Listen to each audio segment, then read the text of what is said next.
friends, welcome to another Lissa video. I have had a few people ask if I could do a video about being in a long distance relationship. So I thought I would share some tips for any of you who might be in a long distance relationship or thinking about getting into one to help that go a little bit easier, because I know it can be really hard.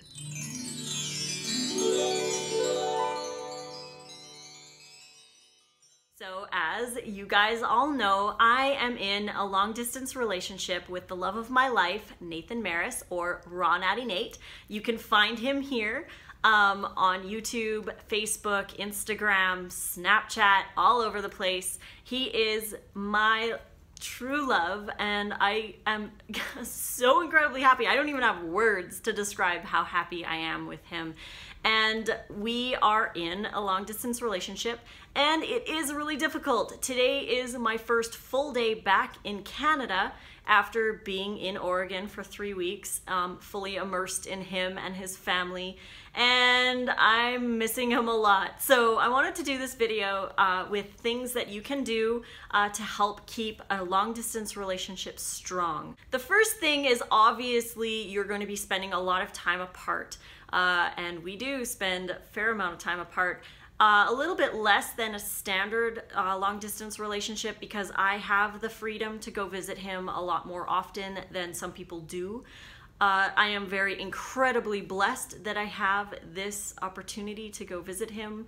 I can go for 3 weeks at a time because I'm a freelance photographer and I do YouTube, I sell my ebooks, and thank you to all of you guys who have supported me over the years. I've saved up a lot of money over the years through my photography and through some of my ebook sales, that I had a really, really nice nest egg, and I have been using that to go visit him, taking the time off my photography to go there and fuel the relationship that we have, because it is really important to spend time together.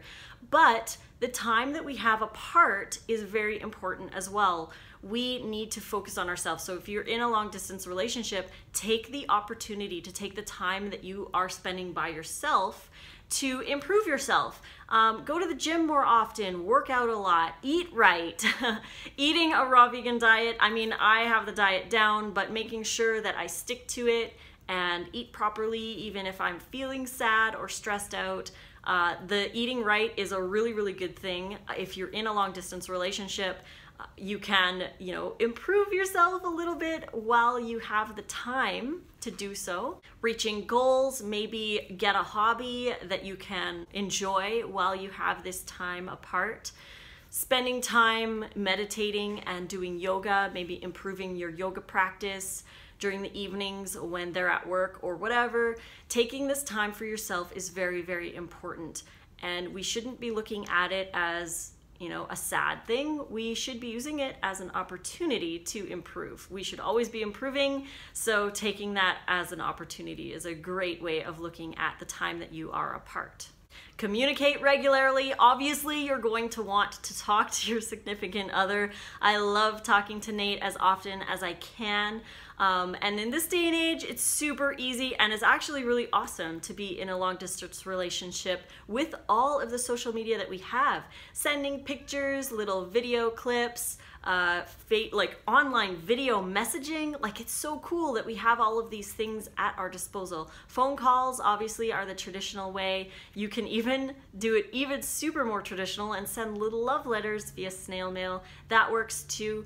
But constantly being in contact with each other, letting each other know that you're thinking about each other, setting little things like good mornings and good nights, I love yous whenever you're thinking about them is really important too. Things like memes, or maybe you're online searching and you find a little product or a message or a quote that reminds you of the person, send that over to them and let them know that you're thinking of them. It's very, very important to stay in constant communication. Doing things together at the same time can be really fun. One of those things that can be really awesome is to eat the same dinner as your significant other. So you both make the same dinner and then you enjoy it together on the phone or whatever.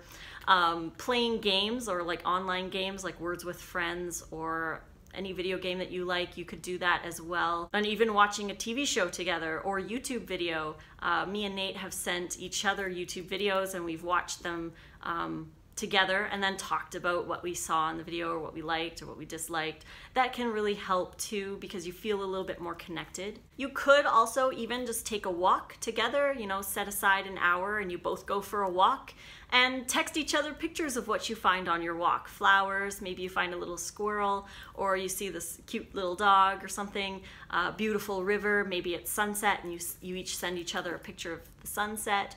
This can help connect you as well because you're doing a physical activity and you're in communication with each other. It can be really fun to share what you see in each other's cities. Something that I would like to share that has been an incredible benefit to the communication aspect is getting myself a wireless headset.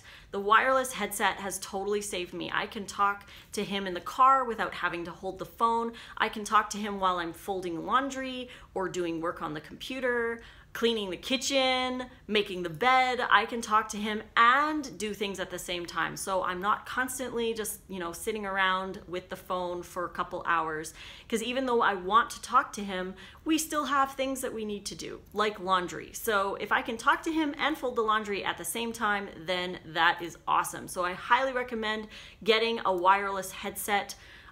Or even one that you can stick your phone in your pocket and talk at the same time while you're still doing something can really help too. So you feel like you can accomplish your chores and accomplish getting to be able to talk to your significant other at the same time is really awesome. Plan visits. This is really, really important. You need to have something to look forward to, because if you are not sure when you're going to see each other again, that can be really heavy and really negative. Me and Nathan have a bunch of things already planned up right up until 2019. So we've got trips planned, we've got things that we're going to meet up at. We are going to meet up at the Woodstock Fruit Festival, and we have these things in place so that we can have countdowns. We like to count down until the next time we get to see each other, and this really helps with the focus, because if I didn't know when I was going to see him again, that would cause a lot of anxiety. I like knowing that we have a trip planned, or that I'm going to come see him or he's going to come to see me. Planning is very, very, very important to keep that focus in your relationship. Have an end game in mind. So what is going to happen with your relationship? Are you going to stay in a long distance relationship forever? Obviously not. You want to be together. So plan a goal. Who is moving where and when is that going to happen? How can that happen? If you're in different countries, maybe talk to an immigration lawyer like we did, because I am going to be moving over to the United States from Canada so that I can be with him. We discussed all the possibilities of what we could do, and the best option for us would be for me to move over there. A lot of people say, why doesn't he come to Canada? Well, the reason is because he's got kids that need him, and I don't want to pull him away from that. He also has a job too, and he's got family there. I have family here that I love and I'm gonna miss dearly, but I have the freedom to come back to Edmonton whenever, if I want to have a visit or if I want to do some photography up in Canada or something like that. I have the freedom to do so. Not necessarily for him at this moment. So it makes more sense for me to go over there. So you guys need to plan what the end game is for your relationship. Are you eventually going to move over there, or are they going to move over to where you are?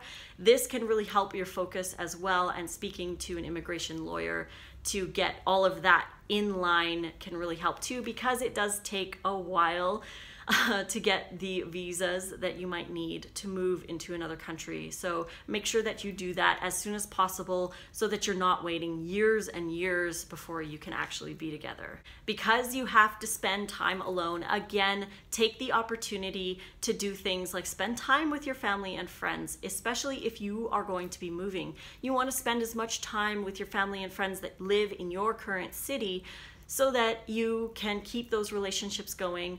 You're gonna miss them, obviously, so take the advantage of the alone time to spend as much time with those friends and family as you can. And finally, stay positive and stay focused. Obviously, we wanna stay positive, but this is really going to help during times of sadness, because you are going to feel a little bit sad since you are not together. But always remember the end game, stay focused, work on yourself, be positive, be happy, and be grateful that you found this amazing person that you can spend all of this time with. I love you, Nathan, so much, and I'm so blessed to have found you. I'm so incredibly happy. Again, I don't even have words to describe it, but I hope you guys really liked this video. If you did, please click like and subscribe to my channel to get notifications for more. You can find any of my raw vegan recipe books in my e-store. The link is right here. It's also in the description below. You can find my ebooks there. You can also find printed versions on Amazon. Just head over to Amazon and search for them there. You can find me on Facebook, Lissa's Raw Food Romance, on Instagram at Raw Food Romance, and on Snapchat, Lissa Raw Vegan. You can find the love of my life, Nathan, at Raw Natty Nate. Again, Facebook, Instagram, YouTube. It's all Raw Natty Nate. So head over there if you want to follow him too, because we do film videos together that are exclusive on his channel. So if you want more, you will need to go over there to watch those ones. So again, I hope you guys like this video, and until the next one, fruit on.